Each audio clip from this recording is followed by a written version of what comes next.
At Arizona State University, we're bringing world-class education from our globally acclaimed faculty to you. Earn your degree from the nation's most innovative university. Online. That's a degree better. Learn more at asuonline.asu.edu. Forces Radio invite you to sit back and enjoy another strange story by The Whistlers.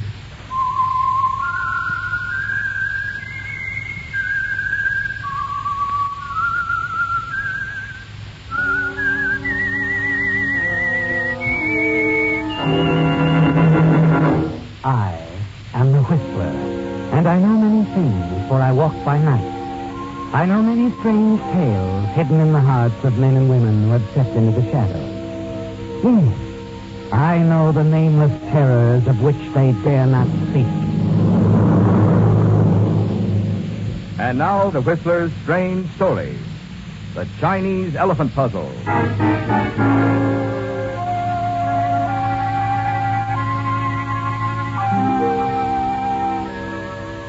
The night stretches black and humid over Singapore, and the murky heat gleams up from the street through the sandals of the rickshaw boy as he pulls his fare through a narrow back street. Inside the rickshaw, impeccably attired in a white linen suit that is not yet wilted, sits Elliot Wilson, agent for Crawford Pierce Incorporated, art importers and exporters. Finally, the boy jogs to a stop. Elliot Wilson steps out onto a dimly lit street corner, pays the rickshaw boy, and watches him trot off into the night. Once the boy is out of sight, Elliot turns, enters the door in the back of an ancient building. Inside the faintly lighted room, he moves unnoticed through the half-stupid crowd, through the tinkling glass curtain at the far end, and into a smaller room where Niels Hansen maintains his dingy headquarters. Hello, Hansen. Oh, hello, Elliot. I thought you were about due. Yes, I'm right on time. Did you ship the stuff out okay? Yes. The Chinese elephant puzzle is on its way to San Francisco. Passed inspection okay, huh? Perfectly. Why shouldn't it? Looks just like a small Chinese elephant. A puzzle with more than 100 interlocking pieces so finely fitted you can hardly see the cracks. You can't tell by looking at it that it's packed with diamonds. It didn't rattle or anything, huh? No, rattles, nothing. Everything went fine. Simple as mailing a letter. And I checked again to be sure. It'll arrive in San Francisco on Friday. Uh-huh. This guy in Frisco, Jim Craig. You sure you can trust him? I'm positive. And the gift shop he works for is a big customer of mine. Craig unpacks everything I send back. Friday, among other things, he'll receive the elephant puzzle. He'll take the diamonds I get there. He'll put the handsome little elephant on the shelf for sale, along with the other things. A very simple operation. Simple for you. I did the dirty work. I got the ice. That was our deal, Hanson. If you weren't satisfied with your cut, you should have said so before. My bargaining position wasn't much good, remember? A guy with a record like mine can't make very good deals. What about the payoff? When do I get my cut? Your cut? Why, right now, Hanson. Hey, what's the idea? Here's your cut. Hanson crumples to the floor, dead from the quick, calculated movement of your knife, Elliot. That was his cut, death. You bend over him, make certain the payoff is final. And soon you're outside again, swallowed up in the pedestrian traffic of the Singapore night. You spend the next few days winding up your business affairs in preparation for your flight back to the States. And finally, the day of your departure arrives. Then you're airborne, the great plane streaking out across the South China Sea toward the Pacific, every hour bringing you hundreds of miles nearer to San Francisco. At last, on Monday, as you planned, you are there, setting down at Mills Field. And you're certain that Craig has received the elephant puzzle and its cargo of diamonds the Friday before. Less than an hour after you land, you're at the door of Jim Craig's apartment, and the anticipation within you mounts. But it isn't Craig who answers your ring. May I help you? Oh, I'm looking for Jim Craig. This is his apartment, isn't it? It was. I'm the house manager. What do you mean, it was? He moved? He's dead. Dead? But when? He was killed a week ago. A car hit him. A week ago, Elliot. Jim Craig was killed by a car a week ago.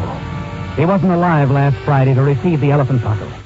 He couldn't have unpacked it and taken the diamonds from it last Friday. You stand there stunned. And then you remember. The gift shop. That's it, Elliot. You've got to get to the gift shop where Craig worked. Find the puzzle and buy it. That's your only chance, Elliot.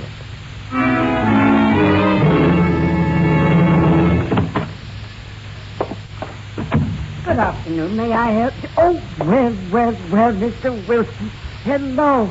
My goodness, I had no idea you were any place in the wide world but Singapore. How are you, Evans? Oh, you know me, Mr. Wilson. I'm always fine, just fine. Except, of course, recently, just a week ago, our Mr. Craig. Yes, I just heard. I'm terribly sorry. Of course you are. All of us here, of course. Family, you know. That's what we are here at the shop. Simply a family. But then, we're being brave, Mr. Wilson. Simply carrying on. Yes, I'm sure you are, Evans, and that's as it should be. Mind if I have a look around? I'd like to see some of the pieces I've sent you.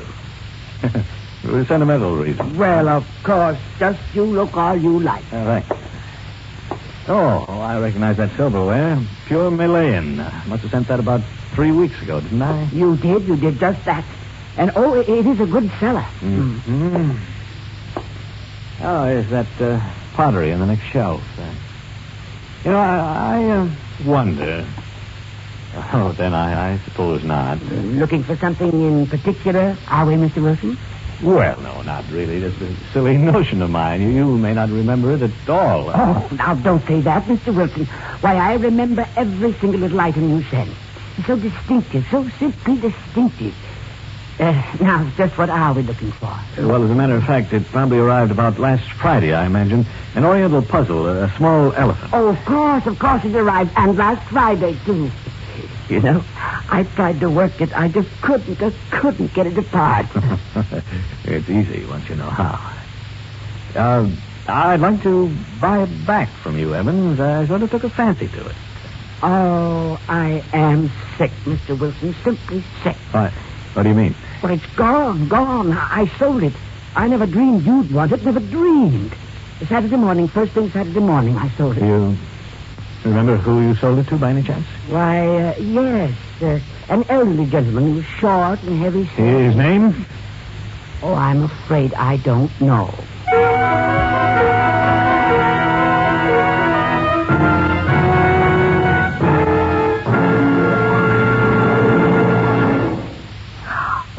This is Alfred Hotchkiss speaking.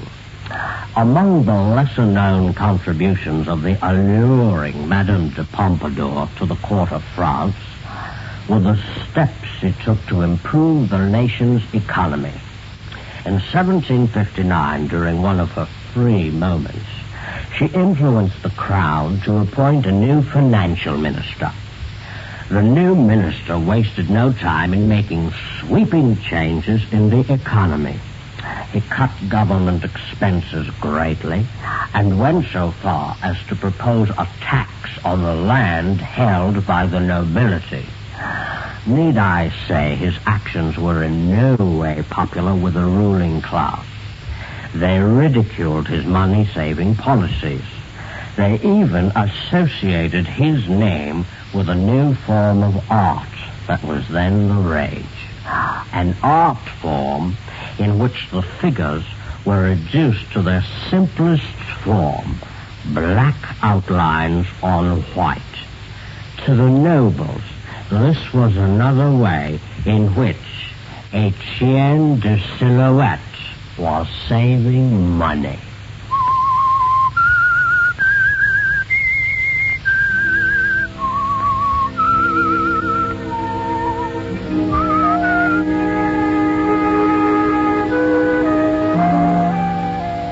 It was going to be so simple, wasn't it, Elliot? All you had to do, once Hanson was out of the way back in Singapore, was to get to San Francisco and collect the diamonds from Jim Craig. But Craig was killed before the small elephant puzzle with a diamond safely tucked away in it arrived. And now you discover the elephant has been sold, and the clerk, Evans, has no idea of the purchaser's identity. You turn and start slowly out of the shop, and then... Oh, Mr. Wilson. What? I just thought of something. The man who bought the Chinese elephant puzzle, as he was leaving the store, I remember he stopped to chat with one of the other clerks. With Miss Olenston. You mean you think she... Yes, she probably knows him by name. Just a minute, I'll ask.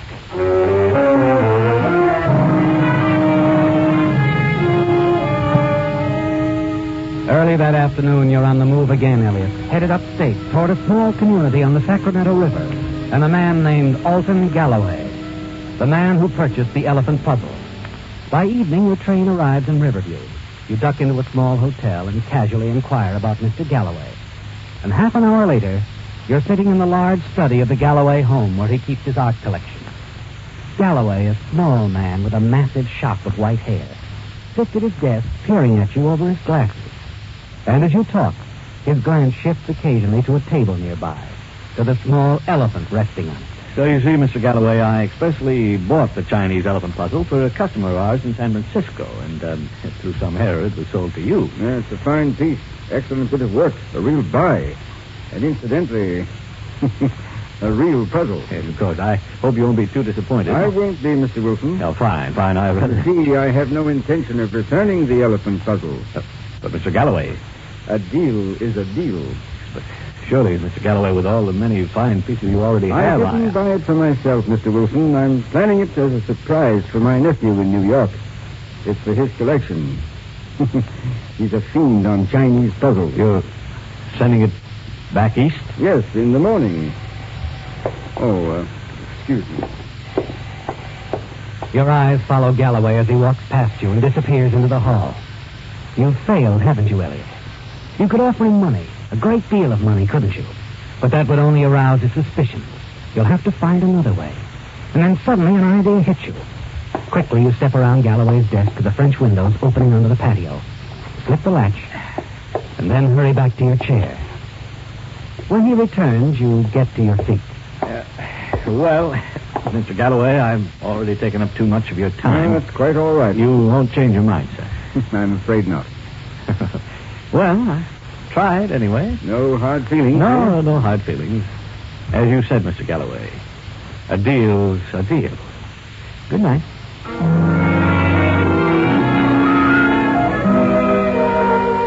Outside in the shadows, you don't have long to wait, do you, Elliot? A half hour or so after you see the lights in the Galloway house go out, you move quickly to the patio, slip inside through the French windows. As you move cautiously around the desk across the study, you smile to yourself. Realize how simple it's going to be. You've only to remove the gems from the Chinese elephant puzzle, replace it on the table, and leave. And no one will ever know. Then, as you reach the table and pick up the elephant... I've been waiting for you, Mr. Wilson. You whirl at the sound of Galloway's voice. Then the lights go on. Galloway is sitting in the high-backed chair, a pistol resting in his lap. Surprised, Mr. Wilson? Look, Mr. Galloway, I knew you'd be back. I happened to see you from the hall while I was on the telephone. Saw you unlock the French windows. Now, if you'll kindly put the elephant back where you found it. Thank you. What's this all about, Mr. Wilson? Oh, all right, Mr. Galloway. Maybe we can make a deal. I'll give you $1,000 for the elephant puzzle. 1,000? Well. That is interesting. Perhaps I'd better examine that elephant more closely. Must be something quite unusual about it. Something that I must overlook. 2,000, Mr. Galloway. Is it a deal? Sorry. Now, if you'll step out in the hall, I'll call the police. Well, Mr. Wilson? Okay. You're making a big mistake, Mr. Galloway. Am I? I don't think so. Go ahead. After you. As Galloway steps aside to let you enter the hall, you see your chance. His eyes leave you for a moment. In that split second, you lunge for the gun. The two of you fall back into the study. He's surprisingly strong and quick for his age, isn't he, Elliot? You're having trouble taking the gun away from him.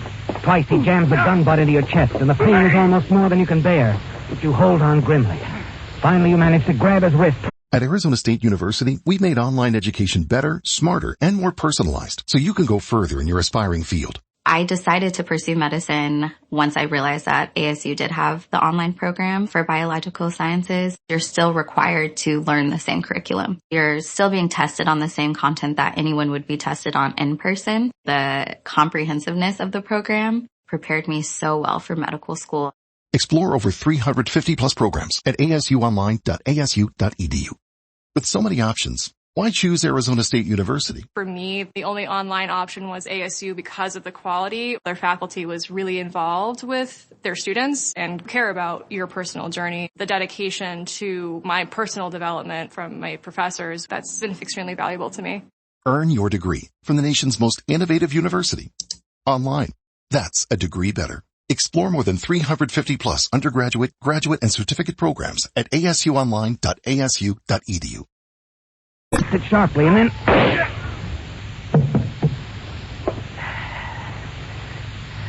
You stare down at the still form at your feet. He's dead, isn't he, Elliot? The gun still clutched tightly in his hand. You hadn't expected this to happen. And now you've got to get away as quickly as you can. But first, you're going to take what you came for. And as you turn and start across the room, you hear footsteps outside on the patio. You drop behind the desk, just in time, as a man comes running in through the open French windows. He hurries past you into the room. Mr. Galloway! Mr. Galloway! Mr. Galloway! Good Lord. Hello. Hello, operator. Get me the sheriff's office, quickly.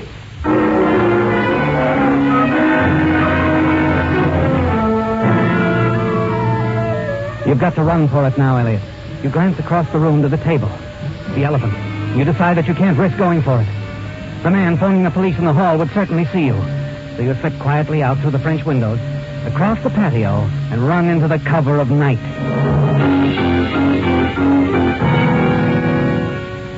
You walk along the quiet streets of the village for almost an hour, wondering what your next move will be. You've made up your mind, haven't you? You're not going back to San Francisco without the Chinese elephant puzzle and the gems inside it. The diamond's worth almost $250,000. Somehow you've got to get back inside that house. And then suddenly it all becomes clear to you. It's a bold move, Elliot, but you're certain it'll work. You turn around and head back toward the Galloway house.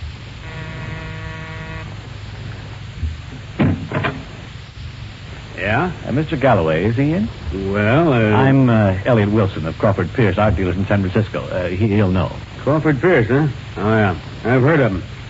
Come on in. I noticed the police car outside. Something wrong? Mr. Galloway is dead. I'm Sheriff Coster. He's dead? That's impossible. I talked to him on the phone, only... It happened suddenly. I just can't believe it. Accident? Murder. Mr. Galloway murdered? Good heavens. You had an appointment with Mr. Galloway? Yes, as I did have an appointment with him. You see, we got some new pieces in from the Orient, and I thought he might be interested. Sheriff. Oh, all through in there, Perry? Yeah, it's all yours, Sheriff. You're getting back to the office. Okay. Would you mind sticking around, Mr. Wilson? I might want to ask you a few questions. Oh, yes, I'd be glad to. Good. Now, Perry, I got a couple of things for you to do. When you get back, call the corner. Hello. What? Oh, I didn't mean to startle you. I'm Amy Ettinger, reporter, Riverview Sentinel. How do you do? I also run a Lonely Hearts column. Oh, and if you ever want any recipes, write to Aunt Clara. That's me. You're Elliot Wilson, art dealer. What? Oh, yes, that's right. I overheard you talking to boyfriend. Boyfriend? Yeah, Chef Coster. We've been going steady for 5 years now. He doesn't approve of my working for a newspaper. Oh, I see. Come on, I'll show you some of Mr. Galloway's stuff. Well, the sheriff asked me to stay here. Oh, you won't mind. Like I said, he's the boyfriend. Mr. Galloway's things are worth a lot of money, I suppose, but this Oriental art leaves me cold. But I ought to take some pictures of all this stuff. Oh, you're a photographer, too? A small-town reporter has to be ready for any emergency. That's my equipment out there in the hall. Oh? Well, his collection might make a nice story. Why not take a few shots? Well, if you think so. Well, sure. Worth a try, anyway. You stay right there, Mr. Wilson. Be right back.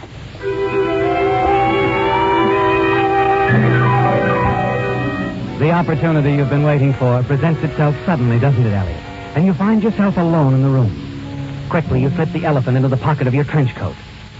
In a few moments, the girl returns. Sheriff Coster is with her. It's all right, isn't it, Hank? Oh, I guess you can take pictures if you want to. Just stay out of the way, huh? Okay. By the way, what'd you do with the list? Over there, on the desk. Sheriff, Oh, Mr. Wilson. I was just wondering, you said this was murder. Mr. Galloway was shot with his own gun. It wasn't accidental. But why? I mean... It's hard to say offhand. Could be that Galloway surprised somebody here in the study. It was a struggle, you know. Stuff here's pretty valuable, isn't it? Oh, yes. Is anything missing? Haven't checked yet. We'll know as soon as I look over this list. List?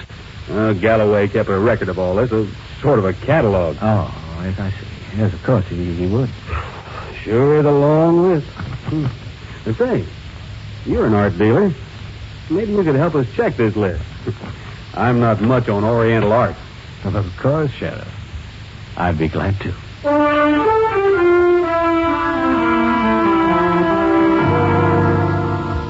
You spend the next hour checking over the items of the Galloway collection with Sheriff Coster. And you're relieved to learn that the Chinese elephant puzzle isn't listed. It won't be missed at all. Everything else on the list is there. The sheriff thanks you for your assistance and tells you that you're free to go. So you leave him thumbing idly through the catalog, Amy preparing to take her photographs of the murder scene. The Galloway collection.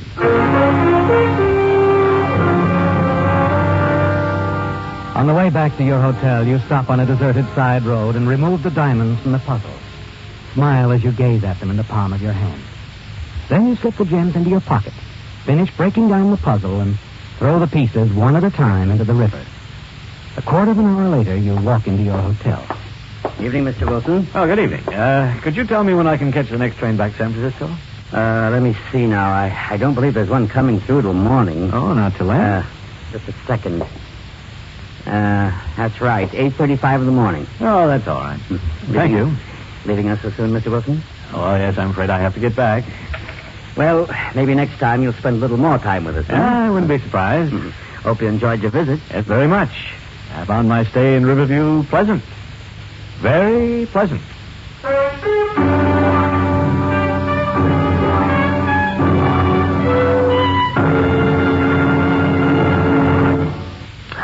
This is Alfred Hotchkiss speaking. I've just discovered the identity of the patron saint of radio and television performers.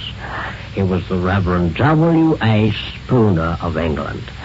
This good gentleman was the Dean of New College, Oxford, during the latter part of the 19th century. And when he delivered a lecture on campus, it was generally well attended. Why? Because when the Reverend Mr. Spooner became excited over what he was saying, he generally twisted his words quite badly. A phrase like the conquering kings would come out the kinkering kongs. The poets Keats, Byron, and Shelley might be referred to by Dean Spooner as Beats, Siren, and Kelly. Students eagerly attended his lectures, waiting for the next faux pas. Soon they began referring to their mentor's word scramblings as Spoonerisms. And to this day, the name has stuck. The kind of blooper in which some key syllables wind up where they don't belong is still known as a Spoonerism.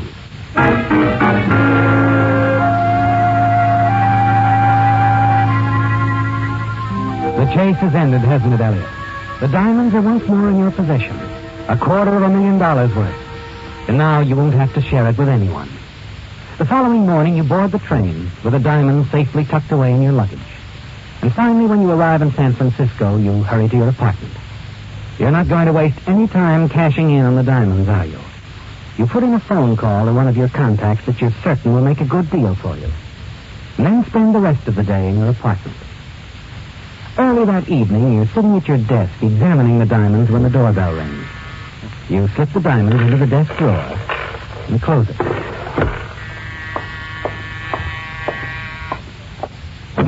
Come in, Dave. Why, Sheriff Coster. Evening, Mr. Wilson. Can we come in? Oh, yes, of course. This is Lieutenant Newman, San Francisco Police. We're working on the Galloway case together. Oh, is that so? How do you do, Lieutenant? Hello, Mr. Wilson. You knew a man named Hanson back in Singapore, didn't you? Yes, I believe I met him once or twice. The Singapore police were after him in connection with some stolen diamonds. They caught up with him last week. But they were a little late. He was dead. Oh, it's too bad. We've been told by Singapore that Hanson had arranged to have those diamonds smuggled into this country. When his body was found, the diamonds were missing. And Hanson had no money on him as his share of the payoff.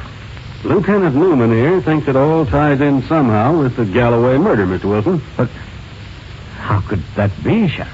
Mr. Galloway bought a Chinese puzzle in the form of an elephant.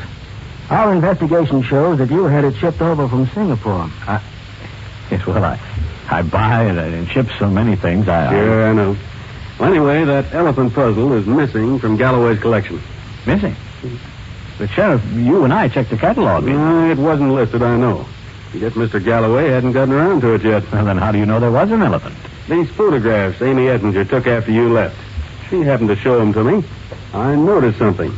I compared them with the photographs my deputy had taken earlier. What? Well, matter of fact, he was leaving the house as you came in. Anyway, in his photograph, the elephant puzzle was there on a small table not far from the body. In Amy's picture, it wasn't. I see. There were only 3 persons in that room. Now, look, Sheriff. I didn't take that elephant. Neither did Amy. That leaves you, Mr. Wilson. Well, gentlemen, I can assure you that elephant isn't here. You welcomed it. The elephant is only part of it, Mr. Wilson. What we're most interested in is the diamonds. We have a full description of them. And the Singapore police are certain that when we find the man with the diamonds, we've got the man who murdered Hanson. What makes you think that We don't think anything yet, Mr. Wilson. But I'm afraid we'll have to search your apartment. I guess we might as well start right here, in your desk drawer.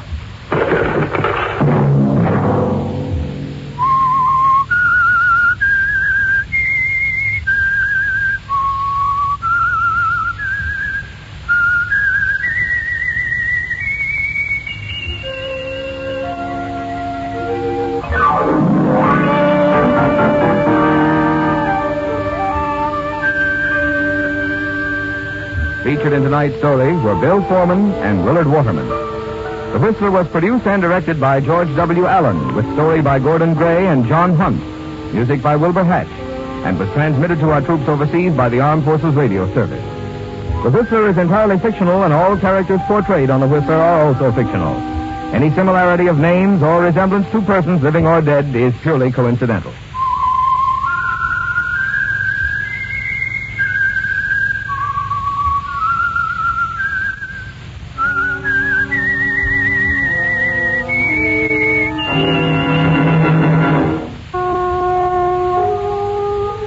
Tune in again next week at the same time for The Whistler.